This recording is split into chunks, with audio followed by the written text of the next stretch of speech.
Hello students, nutrients का मैं आपको एक पार्ट करा चुकी हूँ जिसमें मैंने आपको मैक्रो न्यूट्रिएंट्स बताए थे, जिसमें आपके प्रोटीन, कार्ब्स, विटामिन्स थे। आज हम दूसरा पार्ट माइक्रो न्यूट्रिएंट्स करने वाले हैं, जिसको मैं आपको एक्सप्लेन करूँगी। माइक्रो न्यूट्रिएंट्स में दो इम्पॉर्टेंट न्यूट्रिएंट होते हैं, एक विटामिन्स और एक मिनरल्स। जैसा कि आप डेफिनेशन में देख रहे हो, विटामिन्स क्या होता है? ऑर्गेनिक केमिकल्स होता है, जो क्या होता है जिसमें बहुत सारी मेटाबॉलिक प्रोसेस होती हैं आपकी बॉडी की वर्किंग को रूटीन में रखने के लिए।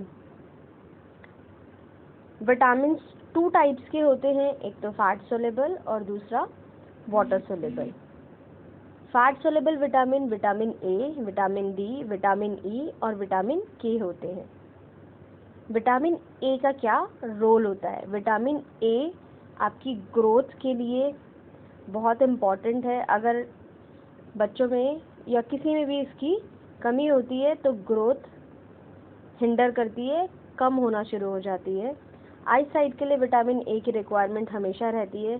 साथ ही साथ एक अच्छी स्किन की भी रिक्वायरमेंट के लिए विटामिन ए की नीड रहती है। इसके जो बेसिक सोर्स होते हैं वो है milk, egg yolk, cod liver oil, yellow vegetables, mango, papaya. और हमें ये कितनी क्वांटिटी में लेना चाहिए? हमें ये 2 mg अप्रॉक्सीमेट कंज्यूम करना चाहिए।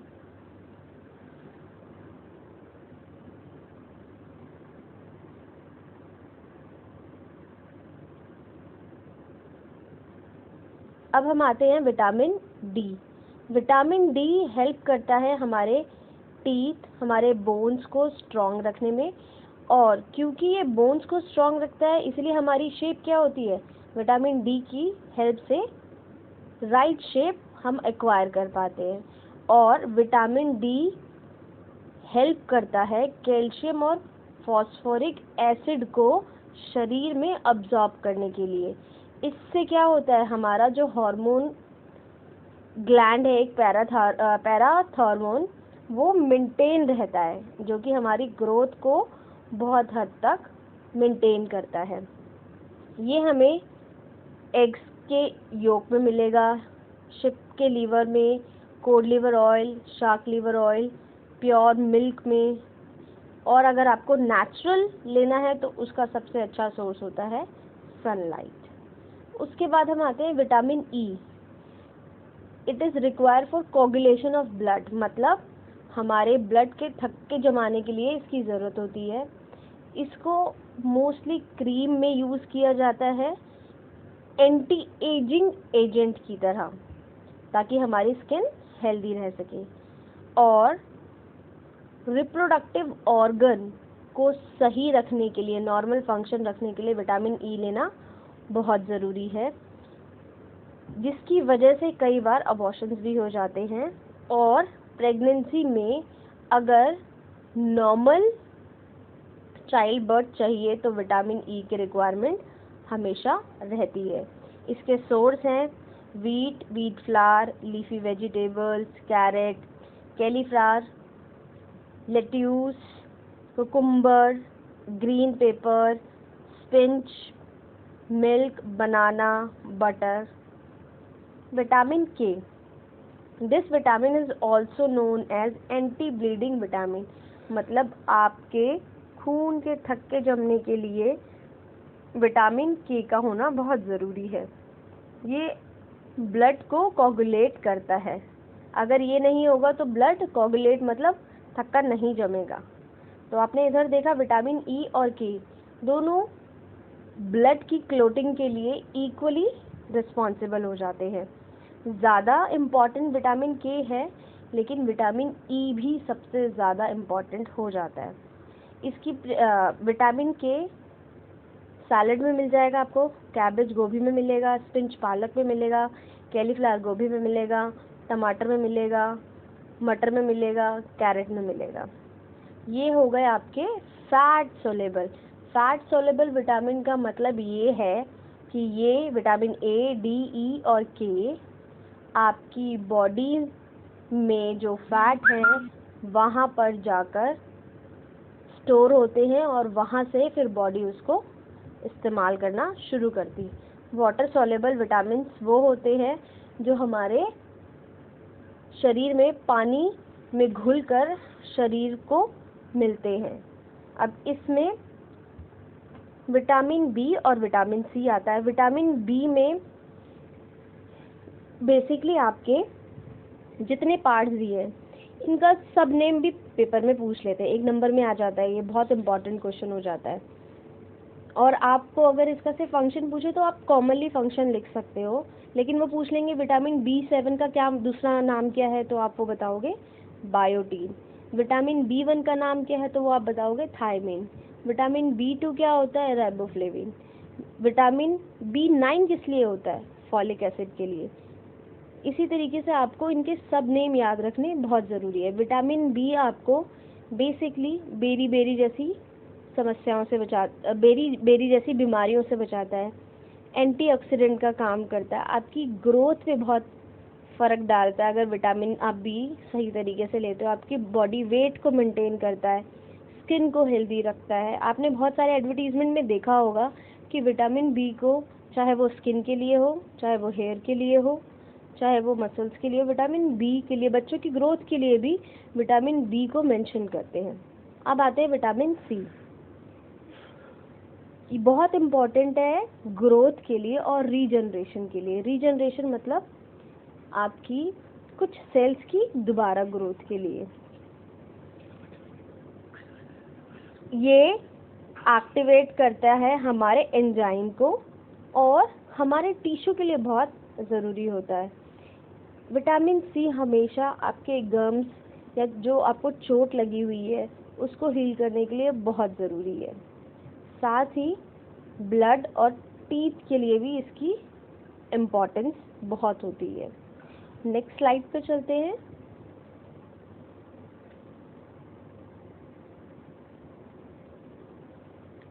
विटामिन सी आपके गम्स को इफ़ेक्ट करता है। स्कर्वी रोग जो हमारे होठों के साइड से फट जाता है उसके लिए भी होता है, उसको ठीक करने के लिए विटामिन सी होता है। हमारे जॉइंट्स में स्वेलिंग हो जाए, हमारी स्किन ब्लीड कर रही हो, तो उन सब के लिए आपके लिए विटामिन सी का होना बहुत ज़रूरी है। और ये कहाँ मिलता है, टर्निप में मिलता है, पपीते में मिलता है, लीव्स में आंवला, माल्टा, orange, lemon, green chilli, yes, green chilli में विटामिन सी बहुत होता है। स्ट्रॉबेरी, मौसमी, बेर, मैंगो, गुआवा में भी बहुत होता है विटामिन सी। अब मैं आपको एक चीज़ ये बताना चाह रही हूँ कि एक तो जो सिट्रस होते हैं वो, उसके अलावा जो बेसिकली गुआवा हो गया, ग्रीन चिल्ली हो गया, पपाया हो गया, पीली चीज़ें हो गई, उनका विटामिन सी के लिए याद रख सकते हो। इस बार के 12th के पेपर में क्वेश्चन आया था, आप माइक्रोन्यूट्रिएंट्स को बताओ और उसमें से भी आप जो मैक्रोन्यूट्रिएंट हैं उनके बारे में बताओ। मैक्रोन्यूट्रिएंट के भी मैक्रोन्यूट्रिएंट, तो वो आपने अगर उसको अच्छे से क्वेश्चन को सुना होगा और पढ़ा होगा तो आप माइक्रोन्यूट्रिएंट कौन से वाले पार्ट का है, वो मिनरल वाले पार्ट्स का है, तो वो इजीली आप डिवाइड कर पाओगे। क्योंकि जब आप विटामिन की बात करते हो तो विटामिन का डिवीजन किस में होता है, फैट सॉल्युबल और वाटर सॉल्युबल में। और जब आप मिनरल की बात करते हो तो वो किस में डिवाइड होता है, मैक्रो में और माइक्रो में। Got it. तो क्वेश्चन जब CBSE इस लेवल के देने लगी है तो आपको भी हर तरीके के क्वेश्चन के लिए रेडी रहना चाहिए। अब नेक्स्ट आता है मिनरल्स। मिनरल्स हमारी बॉडी के वेट का 4% होता है। साथ ही ये हमारे बॉडी में हार्मोन्स को बनाने के लिए, हमारी हार्ट बीट को मेंटेन करने के लिए, नर्व इम्पल्सेस जो नर्व के थ्रू मैसेजेस आते हैं उनके लिए बहुत ज़रूरी होता है। और मिनरल्स को हम क्या बोलते हैं, प्रोटेक्टिव एलिमेंट्स, जो हमारे शरीर को बचा के रखता है। अच्छा, मेंटेनेंस ऑफ हार्ट बीट और ट्रांसमिशन ऑफ नर्व इम्पल्सेस, इसमें क्या होता है कि ब्रेन से सिग्नल हमारी बॉडी में आता है और फिर हम उसका रिप्लाई करते हैं। तो इसके लिए हमें छोटे छोटे बहुत कम मात्रा में मिनरल्स की रिक्वायरमेंट होती है जो इसको स्मूथ बनाती है। इसलिए मिनरल्स डेली एक्टिविटीज़ के लिए बहुत ज़रूरी है और बहुत प्रोटेक्टिव पार्ट है। मैक्रोन्यूट्रिएंट में आप ये 6 नाम याद रख लो: sodium, calcium, phosphorus, magnesium, potassium और सल्फर। ये 6 नाम अच्छे से याद रख लो मैक्रो के लिए, मतलब हमारे मिनरल्स में ये ज़्यादा मात्रा में चाहिए होते हैं। Macro: copper, iodine, chromium, cobalt और आयरन, ये माइक्रो लेवल पे चाहिए होते हैं। अब हम आते हैं मैक्रो मिनरल्स में। सोडियम। सोडियम का काम क्या है? Proper functioning of nervous system. मैंने जैसे पहले ही बताया था, इनके फंक्शन के लिए बहुत ज़रूरी होता है।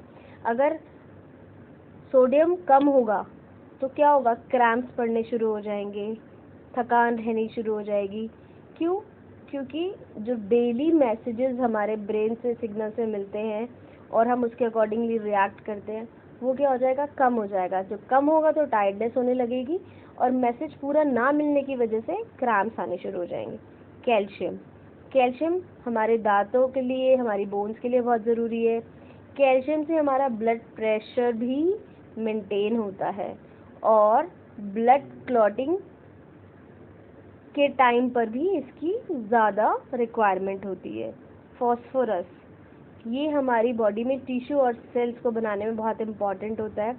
अब आपने देखा टिश्यू और सेल्स को, अब टिश्यू और सेल्स से डायरेक्टली क्लिक होना चाहिए कि हमारी ग्रोथ पे भी फ़र्क पड़ेगा। किसकी? बोन्स की, नर्वस सिस्टम, ब्लड सीरम, इन सब के लिए। और ये पाया कहाँ जाता है, मतलब किस फूड में होता है? यॉक में होता है, पटाटोज़ में होता है, आमंड्स में होता है, नट्स में होता है, वीट्स में होता है, मिल्क में होता है, लीवर में होता है। मैग्नीशियम। मैग्नीशियम भी प्रॉपर ग्रोथ, फॉर्मेशन और function bones and muscles. Bones and muscles. Muscles में अब यहाँ पे कैसे कोरिलेट करके रखोगे आप? हार्ट से रिलेटेड।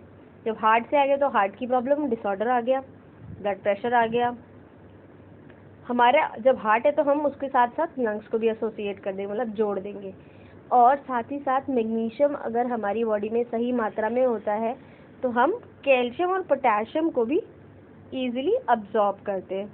और कैल्शियम और पोटेशियम दोनों ही ग्रोथ के लिए और नर्वस सिस्टम के फंक्शन के लिए बहुत इम्पॉर्टेंट है।